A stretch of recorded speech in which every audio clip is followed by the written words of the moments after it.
Hello అండి, welcome to సిరి ఇంటి రుచులు. ఈరోజు రసం మనం ఎలా చేసుకోవాలో నేను చెప్తానండి. మన పెద్ద సైజు నిమ్మకాయ అంతా చింతపండు తీసుకొని నానబెట్టుకోవాలి. దానిలో తగినంత ఉప్పు, పసుపు వేసుకోవాలండి. వేసి పొయ్యి మీద పెట్టుకోవాలి. దీనిలోకి ఒక 2 ఎండుమిర్చి, కరివేపాకు వేసుకోవాలండి. ఇప్పుడు రసంలోకి ధనియాలు, కొంచెం కందిపప్పు, 2 మిర్చి ఇవన్నీ తీసుకొని మిక్సీ వేసుకోవాలండి.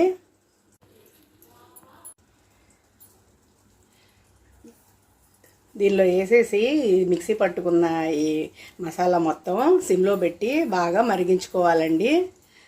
చారు తాలింపు పెట్టుకుందామండి.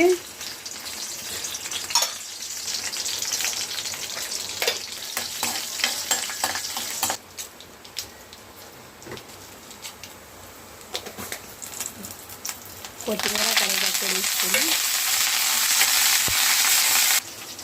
ఈ రసంలోకి నేను 1 స్పూను పంచదార యాడ్ చేసుకుంటున్నానండి. పంచదార వేయటం వల్ల టేస్ట్గా ఉంటాయండి చారు. ఇంక ఇప్పుడు తాలింపు దీనిలోకి వేసేసుకోవడమేనండి.